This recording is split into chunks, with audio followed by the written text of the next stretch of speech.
Assalamualaikum warahmatullahi wabarakatuh.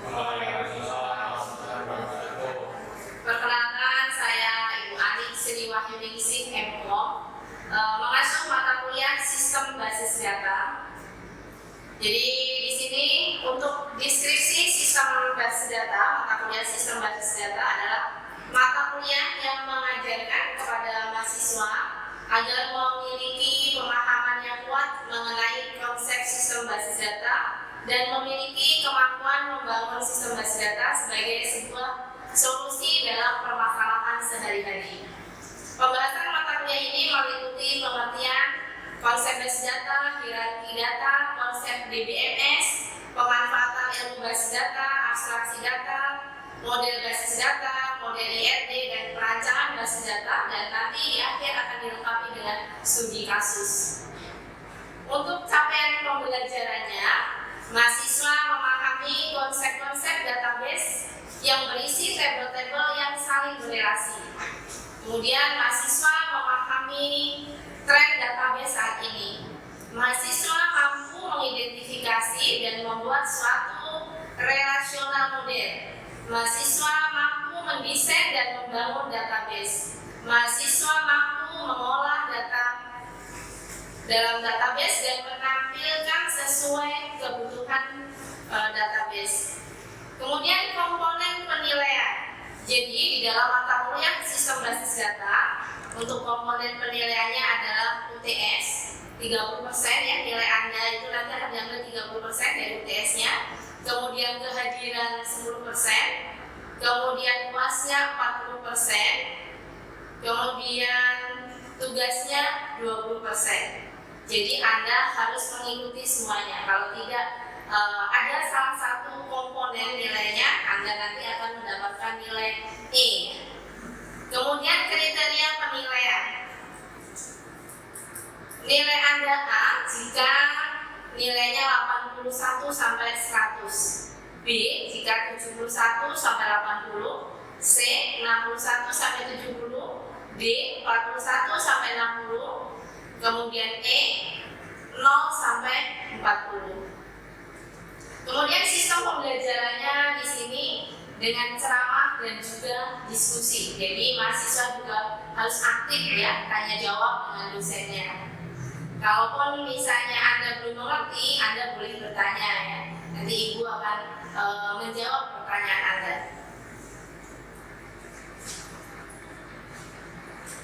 Kemudian rencana pembelajaran semester. Minggu pertama itu memahami sistem perkuliahan, sistem penilaian dan tata tertib kuliah, mengetahui maksud dan tujuan basis data. Kemudian pertemuan kedua, memahami pengertian basis data, konsep basis data, konsep DBMS. Pertemuan ketiga, memahami membuat tabel dan relasinya, setting propertinya. Kemudian kunci primer, relasional, merelasikan antar tabel dan lain sebagainya. Kemudian minggu keempat dan kelima, mendeskripsikan teknik perancangan basis data, membuat model basis data dan mentransformasikan ke model tabel atau relasi. Kemudian pertemuan ke-6 dan ke-7 mampu mendeskripsikan teknik normalisasi dan melakukan normalisasi. Pertemuan ke-8 mampu memahami dengan lebih baik materi dari minggu ke-1 sampai ke-7, atau di sini nanti Ibu kasih UTS ya, ujian tengah semester.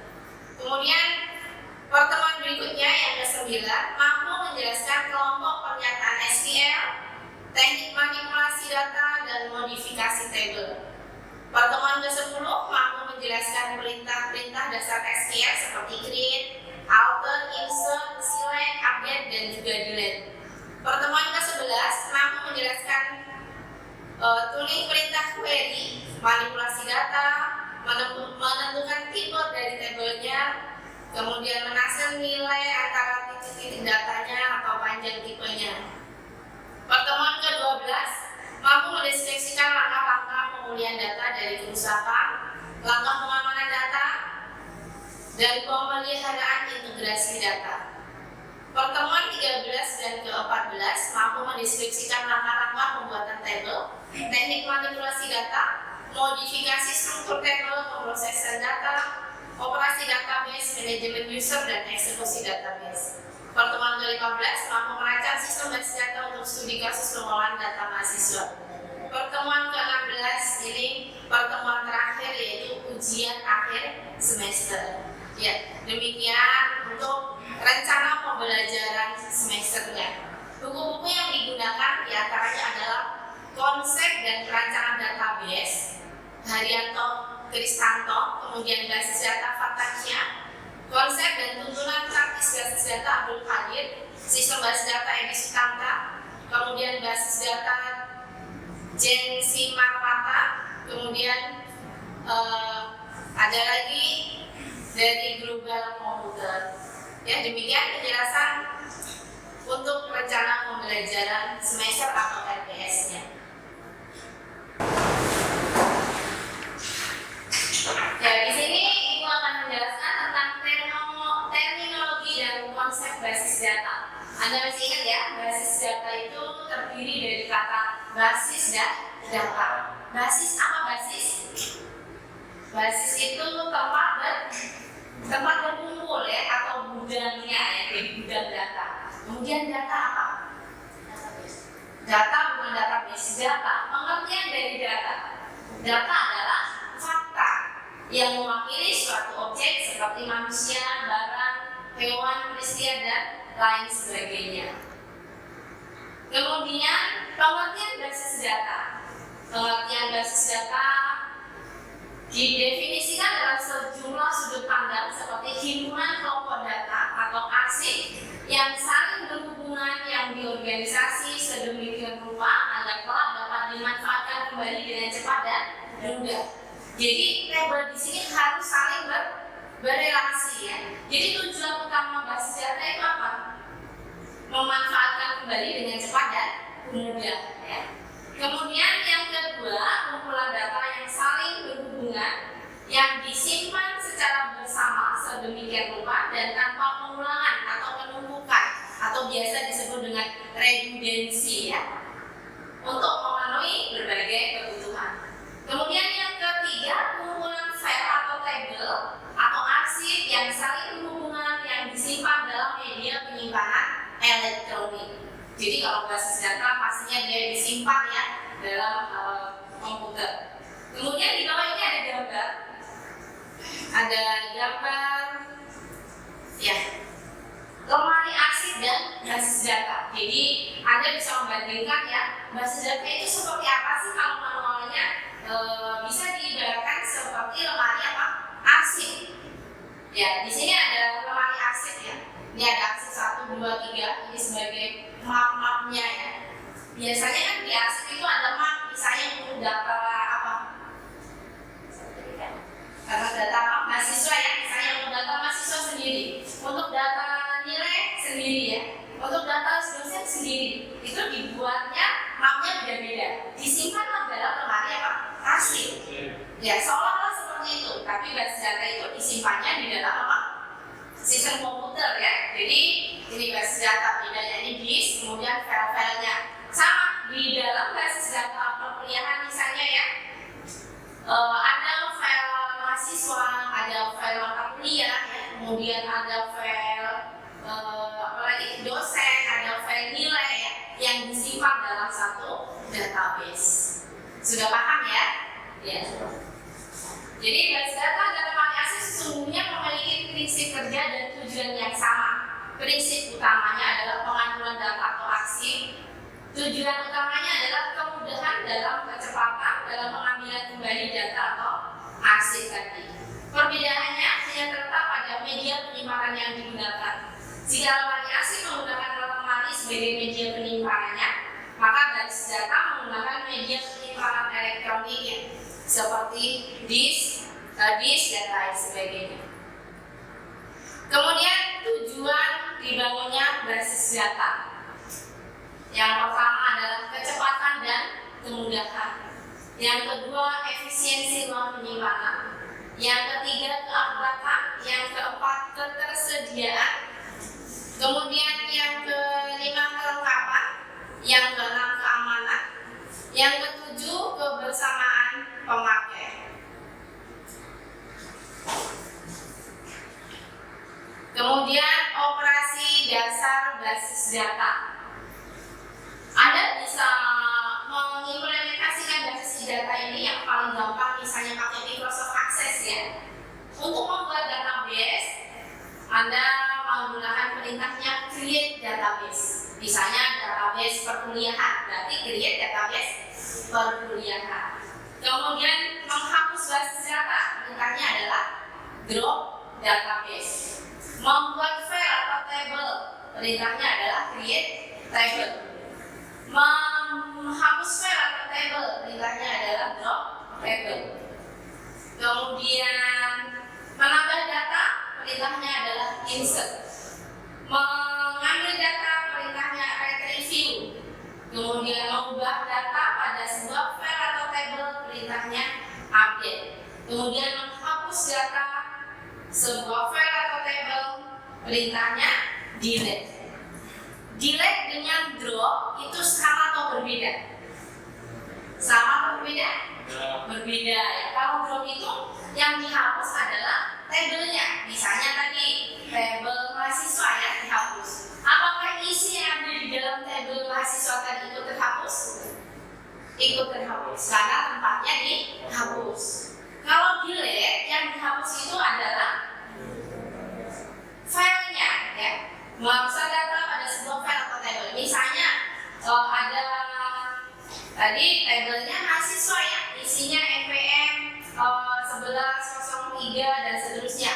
Namanya A misalnya. Dihapus, jadi yang terhapus kalau dilihat itu hanya satu record atau satu baris. Tabelnya tidak terhapus ya, hanya isinya satu record atau satu baris. Harus bisa dibedakan ya antara drop dengan apa? Delete. Kemudian create table dengan create database sama atau berbeda?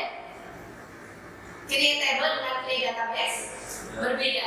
Anda akan membuat database dulu apa tabelnya dulu? Database-nya dulu. Berarti create apa? Database. Sudah paham ya? Ya.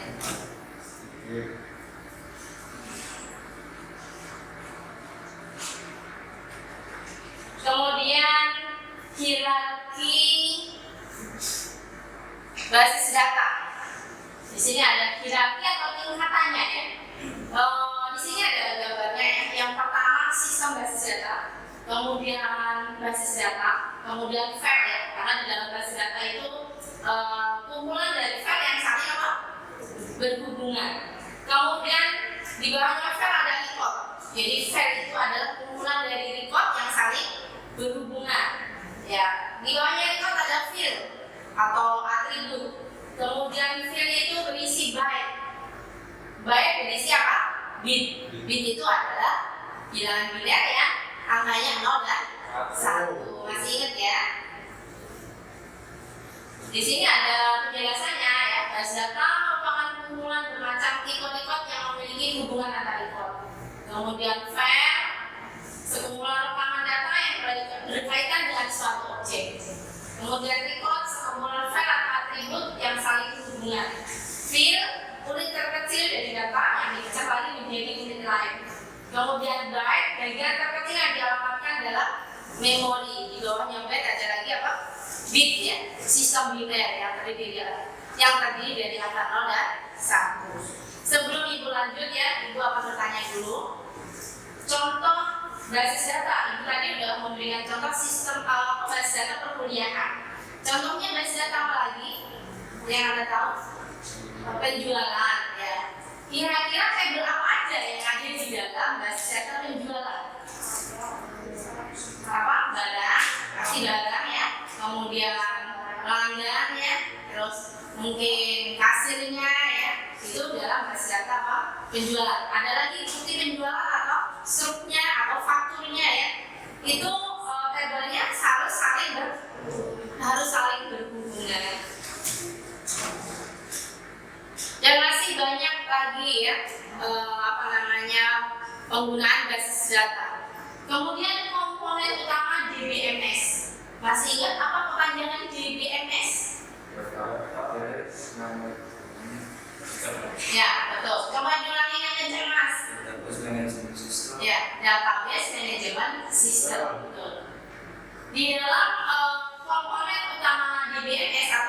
database management system, yang pertama adalah perangkat keras. Jadi dalam database harus ada apa? Perangkat keras ya. Bagian di dalamnya seperti prosesor, memori, dan lain sebagainya. Kemudian basis data itu sendiri ya memiliki beberapa basis data yang berisi sejumlah objek basis data, file, table, index, dan lain sebagainya. Kemudian perangkat lunak atau softwarenya seperti Microsoft Access, ya, SQL Server, dan lainnya. Kemudian pengguna atau user, karena basis data tanpa pengguna atau user tidak ada artinya sama sekali ya. Pengguna atau user di sini dibagi menjadi 3 bagian, yaitu pengguna akhir atau end user. Itu adalah pengguna aplikasi, orang yang mengoperasikan program aplikasi yang dibuat oleh pengguna aplikasi. Contohnya siapa? Pengguna aplikasi. Contohnya kasir ya di Indomaret, teller di bank ya, dia nggak tahu bagaimana membuat suatu program apa? Aplikasi. Maka dia disebut sebagai pengguna aplikasi atau end user, pengguna akhir. Dia tahunya hanya menjalankan aja, program sudah dibuat jadi tinggal menjalankan. Kemudian pengguna interaktif, orang yang dapat memberikan perintah pada antarmuka basis data, misalnya select, insert, dan sebagainya. Jadi untuk berinteraksi dengan basis data, misalnya dia mau menampilkan data mahasiswa yang nilainya lebih besar dari 80, dia bisa tanpa program aplikasinya. Misalnya select nama mahasiswa ya, kemudian where nilai lebih besar 80, pakai perintah SQL. Kemudian pemrogram aplikasi adalah orang yang membuat program aplikasi yang menggunakan apa? Basis data. Seperti teman-teman nanti ya, kalau sudah lulus harus bisa membuat suatu apa? Program aplikasi yang menggunakan basis data. Kemudian administrator database adalah orang yang bertanggung jawab terhadap pengelolaan basis data. Tugasnya mendefinisikan basis data, menentukan isi basis data, dan menentukan sekuritas basis data. Ya, pemanfaatan basis data. Basis data sekarang sudah dimanfaatkan atau digunakan di semua bidang ya. Misalnya bidang fungsional, kepegawaian, gudang atau inventory ya di perusahaan, akuntansi, reservasi, layanan pelanggan, kemudian perbankan, rumah sakit, produsen barang, sekolah, telekomunikasi, dan lain sebagainya. Semuanya sudah menggunakan apa? Database. Kemudian tentang abstraksi data, ada berapa tingkatan atau berapa level dalam abstraksi data? Silakan Mbak, ada berapa tingkatan level abstraksi data? Ada? Ada 3 ya, level fisik, level logik, dan level penampakan atau pandangan atau level view yang kita lihat. Level fisik itu merupakan lapisan terendah ya, menjelaskan bagaimana data sesungguhnya disimpan. Jadi data Anda, data mahasiswa ya sesungguhnya disimpannya seperti apa? Itu masuk ke level apa? Fisik. Kemudian level logik atau konseptual. Ini menjabarkan data apa saja yang sesungguhnya disimpan. Misalnya di sini basis data menjabarkan hubungan antar data secara keseluruhan. Misalnya ada tabel mahasiswa, tabel mata kuliah, tabel dosen ya. Itu adalah level apa? Logik. Berarti pada saat nanti Anda merancang tabel yang berrelasi tadi ya, itu masuk level apa? Level logik atau konseptual. Kemudian level penampakan atau pandangan. Ini merupakan lapisan tertinggi pada abstraksi data. Dia menggunakan struktur data yang sederhana yang berorientasi pada kebutuhan pengguna. Jadi data yang tersimpan tadi tidak semuanya akan dimunculkan atau di view ya, hanya mana yang dibutuhkan saja. Misalnya data mahasiswa itu ada NPM, nama ya, tanggal lahir, alamat, asal sekolah, nama orang tua, dan lain sebagainya. Tapi biasanya pada saat dimunculkan ya, kita butuh data mahasiswa ya, tidak semuanya ya, hanya yang dibutuhkan aja, view-nya yang mana gitu. Ya, jadi bisa membedakan ya antara level fisik, logik, kemudian level apa? Penampakan atau level view.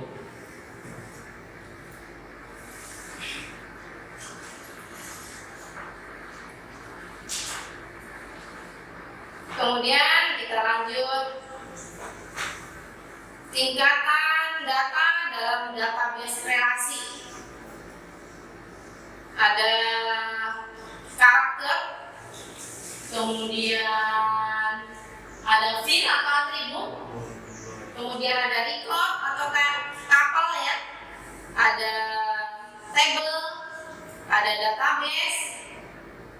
Database tadi contohnya database perkuliahan. Tabelnya contohnya apa? Dalam data mahasiswa, apa lagi mas? Mata kuliah, dosen, nilai ya, itu tabel. Kemudian recordnya, kita ambil satu tabel ya, misalnya tabel mahasiswa. Berarti isi yang ada di dalam tabel mahasiswa ya, dari NPM, nama, alamat dan lain sebagainya, isinya itu disebut dengan apa? Record. Jadi dalam satu baris itu adalah satu record.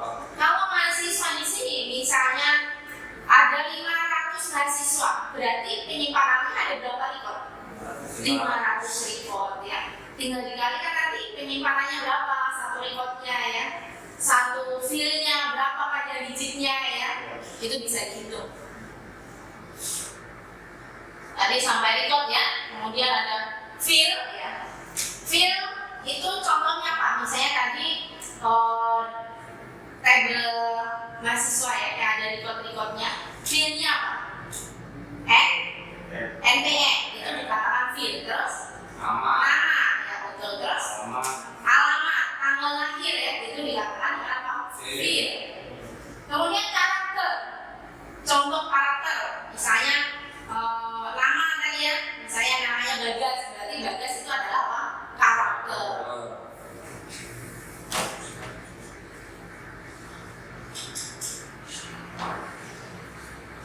Kemudian ada beberapa sifat yang melekat pada suatu tabel ya. Tabel itu tidak boleh ada record yang sama atau kembar.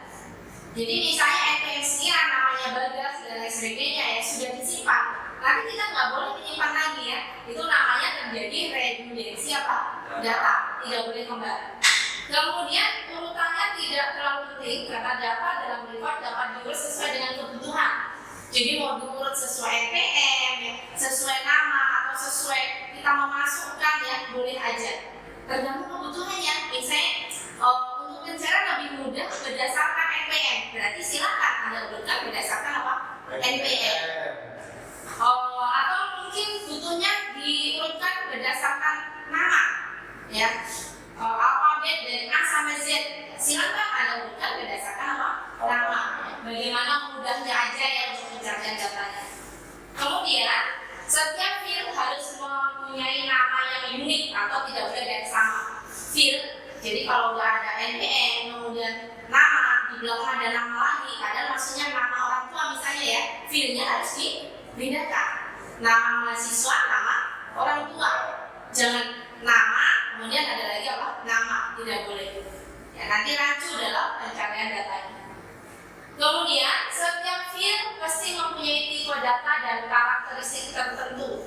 Setiap field tadi punya apa? Tipe data. Tipe datanya misalnya karakter, ya, integer dan lain sebagainya. Disesuaikan. Ya. Kemudian macam-macam perintah database. Ada bahasa definisi data atau data definition language atau disebut dengan DDL. DDL adalah perintah yang biasa digunakan oleh administrator base data atau DBA untuk mendefinisikan skema ke DBMS. DDL digunakan untuk menspesifikasikan struktur atau skema basis data yang menggambarkan atau mewakili desain basis data secara keseluruhan. Hasil kompilasi perintah DDL adalah kamus data atau file yang berisi metadata, data yang mendeskripsikan data sesungguhnya. Kemudian ada bahasa manipulasi data, data manipulation apa? Language, atau disebut dengan DML. Dibagi menjadi prosedural dan juga juga non prosedural. Kemudian yang ketiga ada DQL atau data query apa? Language. Bahasa query ya, yang berarti pertanyaan atau permintaan istilah tetap dipertahankan dalam bentuk asli karena telah populer di kalangan penggunaan DBMS di Indonesia.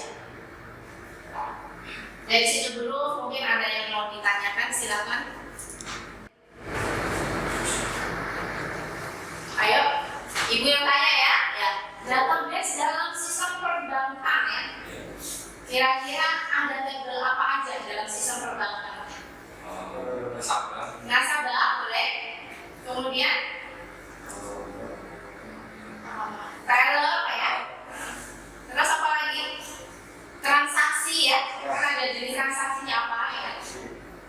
Satu lagi database rumah sakit. Kira-kira ada tabel apa di dalam database rumah sakit?